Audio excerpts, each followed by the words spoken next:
연애 초반부터 쎄한 느낌이 든다면 단칼에 끊어내야 합니다. 그렇지 않으면 이혼 숙녀 캠프에서 지난날을 후회하는 자신을 발견할 수도 있어요. 문제는 대부분의 남자들이 쎄한 신호를 무시하려고 한다는 겁니다. 아무리 예뻐도 위험한 여자들이 있거든요. 연애할 때는 천사 같은 모습이었지만 결혼 후에는 남자의 인생을 갉아먹는 관계로 변하는 경우가 적지 않죠. 하지만 자신의 인생에서 최고로 생각되는 여성을 만났을 때 간이고 쓸개고 모든 걸 퍼주면서 이 정도 얼굴과 몸매면 난 감사해야 한다라며 스스로를 설득하며 애써 외면합니다. 그리고 결국 그 선택이 돌이킬 수 없는 후회로 이어지게 되는 거죠. 사랑에 빠지면 객관적인 판단이 어려워질 수 있다고 하지만 절대 그래서는 안 되겠죠. 지금부터 썸을 타거나 연애할 때부터 반드시 피해야 하는 여자들의 특징을 하나씩 알려드릴게요.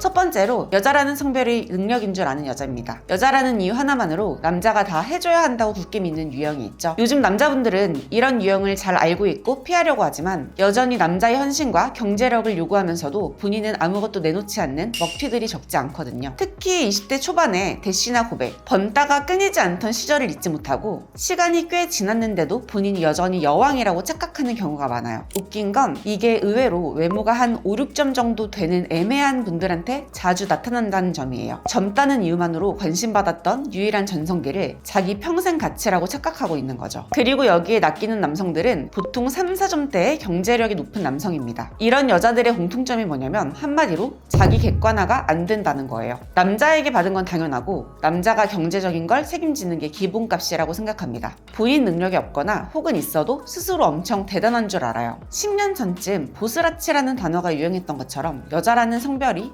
벼슬인 줄 아는 거죠. 월급 200에 모은 돈도 없다고 자신을 욕하는 남자에겐 기분 나빠하면서 본인은 남자 연봉 1억을 스스럼 없이 원합니다. 취업도 못했고 모은 돈도 없으면서 결혼하면 안정적으로 살고 싶어 라는 말을 아무렇지 않게 하고요. 내가 결혼하면 애 낳아주고 키울 테니까 남자는 돈 많이 벌어야 해 라는 말을 곧잘하지만 실제로 정말 가정을 위해 헌신할 생각이 있는지조차 의문인 경우가 많아요. 직업 여성과 다를 바 없는 사고방식을 가지고 있죠. 이제는 대놓고 돈을 밝힌다 라는 걸 안 좋게 보는 건 알아서 나는 가정적인 사람이야 라는 컨셉을 잡아둡니다. 결국 남자의 경제력에 빨대를 꼽을 생각으로 조용히 버러우를 하고 있는 셈이죠. 그리고 이런 여자들은 경제관념도 잘 없어요. 자기 돈은 아끼면서 남자 돈은 펑펑 쓰려고 해요. 데이트 비용, 여행 비용을 남자가 내는 게 당연하다고 믿고 연애할 때부터 남자가 다 해줘야지, 그리고 나중에 결혼하면 더 잘해줘야지 이런 말을 스스럼 없이 해요. 남자의 경제력이 높으면 이제 나는 더 이상 일 안 해도 되겠네 라는 식으로 생각해버리고 자기보다 스펙이 낮은 남자에게는 눈길도 안 줍니다. 본인 스스로 크게 노력하지 않았으면서도 결혼은 당연히 능력 있는 남자랑 해야 한다고 철석같이 믿고 있어요. 직업이 있어도 문제는 마찬가지예요. 그냥 취업했다는 사실만으로도 대단한 것처럼 여기고 마치 남자와 동등하게 기여하고 있다고 착각하죠. 남자들이 조심해야 하는 건 썸이나 연애 단계에선 이런 여자들의 진짜 모습이 잘 안 드러날 수 있다는 점이에요. 하지만 결국 작은 신호에서 확 티가 나는데요. 데이트 비용을 당연히 남자가 내야 한다라는 사고방식을 가지고 있는지, 자신은 둘의 관계에서 어떤 기여도 할 생각이 없는지, 가끔이라도 남자가 쓴 돈에 대해 고마워 라고 하는지를 보면 되죠.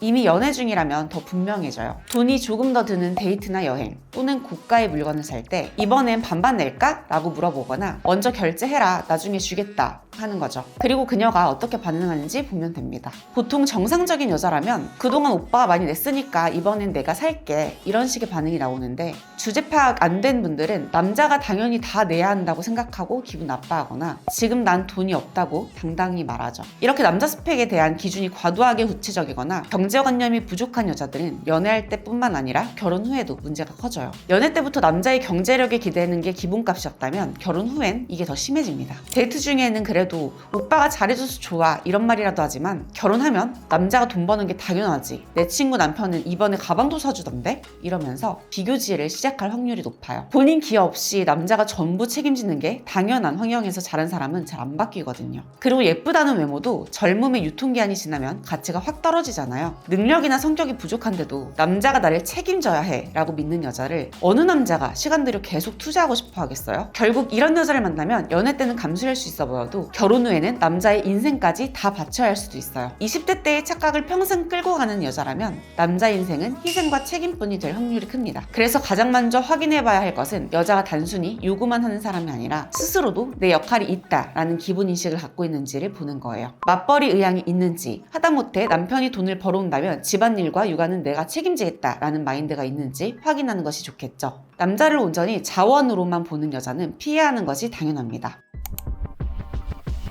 두 번째는 가방 속이 더러운 여자예요. 이 여자가 스탑랄커인지 확인할 수 있는 또 하나의 방법은 가방이 힌트가 될 수 있어요. 가방 안에 몇 달 전 영수증이 그대로 있다거나 화장품이며 물건들이 뒤섞여 있으면 아마도 그녀의 집 상태도 비슷할 가능성이 큽니다. 데이트할 때 뒷정리를 안 한다거나 사용한 물건을 아무렇게나 두고 제자리에 놓지 않는 여자분들 있잖아요. 예를 들어 카페에서 마신 컵을 그대로 둔다거나 영화관에서 팝콘이나 휴지를 흘려놓고도 안 치우고 그냥 나가는 분들이요. 귀찮음을 넘어서 딴 사람이 정리하겠지 라는 인식이 깔려있는 사람인 거죠. 보통 이런 분들은 자기 편한 것만 생각하는 경향이 강하고 다른 사람이 불편할 거라는 개념 자체가 부족한 경우가 많아요. 문제는 이런 태도가 그냥 나쁜 습관으로만 끝나지 않고 연애나 동거, 결혼 이후에도 훨씬 더 심각한 문제로 번질 수 있다는 점입니다. 이런 여자들의 특징 중 하나는 청소나 정리를 누군가가 대신 해줄 일로 여긴다는 거예요. 혼자 살아도 집이 엉망진창인 경우가 많고 가족이랑 같이 살아도 본인 방조차 관리가 안 되는 경우가 흔하죠. 실제로 청소업체 쪽 통계에서도 극단적으로 지저분한 집들의 80% 이상이 여성 고객이라고 해요. 바깥에서는 멀쩡하지만 심각한 위생 습관을 숨기고 있을 수 있다는 거죠. 혼자 사는데 집으로 초대도 안 하고 항상 밖에서만 만나려는 여자라면 한 번쯤 의심해볼 필요가 있어요. 이런 여자를 만나면 왜 골치 아프냐고요? 결혼한 뒤에도 똑같이 집을 관리하지 않을 가능성이 높기 때문이죠. 단순히 지저분하다는 걸 넘어서 아이를 낳고 기르는 과정에서도 이 문제는 치명적인 영향을 줄 수 있습니다. 전 원래 집안일 못해요 하던 분이 결혼 후에 내가 애를 보는데 집안일까지 하라고? 라고 나오면 집안 환경은 순식간에 쓰레기장이 될 수밖에 없어요. 사실 육아라는 게 단순히 애를 보는 일만이 아니라 아이가 자라는 환경을 체계적으로 정리하고 관리해야 하는 과정이잖아요. 물론 요즘은 남자들도 공동육아와 더불어 집안일도 같이 하는 것이 추세지만 일반적으로 아이는 엄마와 가까울 수밖에 없어요. 그런데 집안일을 귀찮아하고 제대로 청소나 정리를 못하는 분이라면 아이가 자라는 공간이나 음식에 있어 당연히 위생적으로 문제가 생기고 혼란스러울 확률이 높습니다. 차라리 결벽증에 가까울 정도로 깔끔 떨고 사는 여자가 결혼 생활에서는 더 안정적일 수 있어요. 물론 결벽이 너무 심하면 남자 입장에서 피곤할 때가 있긴 하지만 그래도 집을 깔끔하게 유지한다는 면에서 유리하죠. 특히 깔끔한 걸 좋아하는 분들은 본인이 해야 할 몫을 남에게 떠넘기는 걸 잘 못 견디는 경우가 많아서 의외로 남자에게 집안일을 많이 요구하지 않을 가능성도 있어요. 반대로 평소에 정리정돈을 거의 안 하던 여자는 결혼 후에도 난 원래 그런 걸 못해 라고 책임을 회피할 공산이 크고 결국 그 피해는 남자의 몫이 되겠죠. 데이트하면서 이런 여자를 판별하는 방법은 간단합니다. 그녀가 사용하는 공간을 어떻게 다루는지 살펴보세요. 식사 후 테이블을 자연스럽게 정리하는지 물건을 대충 던져두진 않는지를 보라는 거예요.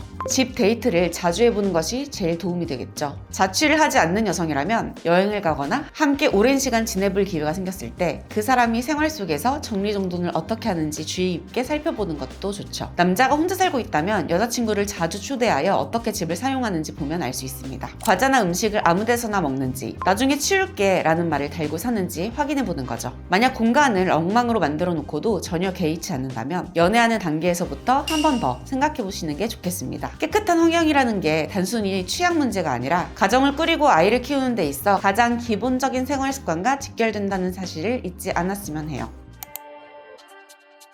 마지막으로 세 번째는 건조한 여자예요. 열심히 고생해서 번 돈으로 선물을 챙겨줘도 돌아오는 건 혹은 괜찮네 같은 무미건조한 반응뿐인 유형을 말합니다. 그것도 딱 1초 만에 영혼 없는 리액션으로 끝나는 부류죠. 처음에는 좋은 무뚝뚝한 성격이구나 정도로 이해할 수 있어요. 그런데 계속 만나보면 알게 돼요. 내가 아무리 애써도 이 사람 감정에 큰 울림을 주지 못하는구나 하고요. 반면에 휴지 한 장 뽑아주거나 밥 먹을 때 젓가락만 챙겨줘도 바로 고마워 하는 분 있잖아요. 그렇게 상대방의 작은 호의에도 감사하고 반응을 표현할 줄 아는 분과는 반대인 거죠. 사실 보통은 아주 크게 리액션을 못하더라도 선물 같은 걸 받으면 기쁜 척이라도 하잖아요. 그런데 상대방 마음은 아예 무시하고 본인 감정이 우선인 여자들이 존재하죠. 이런 여자들의 공통점은 감사할 줄 모른다는 거예요. 그냥 받는 것에 익숙한 거죠. 뭘 받아도 고마움을 모르는 거예요. 썸 타는 단계에서도 연애를 하는 동안에도 남자가 차를 끌고 나와서 여자를 데리러 가는 것을 당연하게 여기고 기름값은 고사하고 고맙다 라는 한마디도 다시 돌려줄 줄 모르죠. 고맙다라는 말이 없는 관계는 결국 깨질 수밖에 없습니다. 실제로 기혼 남성들을 대상으로 한 연구에서도 남편이 가장 불행하다고 느낄 때가 언제냐고 물었을 때 아내와 섹스리스보다 더 많은 응답이 나온 게 바로 아내가 내 희생과 노력에 당연하게 여길 때였다고 해요. 힘들게 벌어온 돈을 갖고 집에 들어와도 치킨을 사들고 와도 수고했다, 고맙다 한마디 안 나올 때 남자는 허무함을 느끼고 무너지는 거죠. 남자들은 본능적으로 인정받고 싶어하는 존재예요.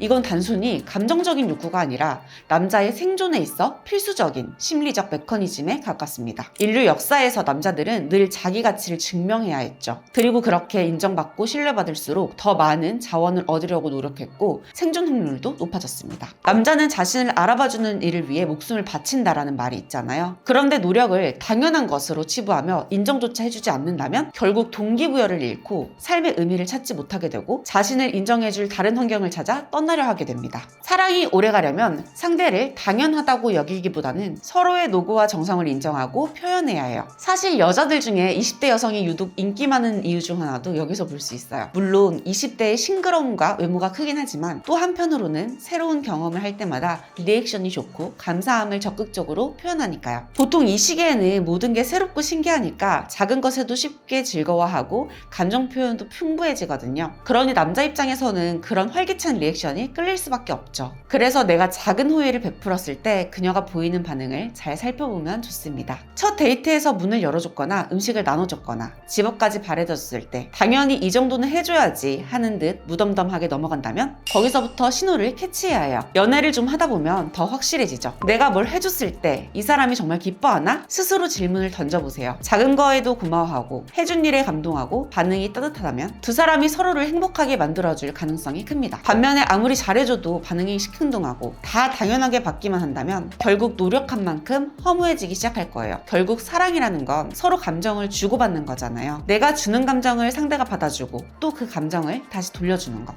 그게 제대로 이루어지지 않고 한쪽만 계속 주기만 한다면 언젠가 균형이 무너지죠. 그러니 연애 초반부터 그 사람이 작은 것에도 감사할 줄 알고 리액션이 따뜻한지 꼭 확인해 보시는 게 좋습니다. 그렇지 않으면 결국 내 감정이나 노력은 무시당한 채 돈만 내는 ATM 기계로 전락할 위험이 크거든요.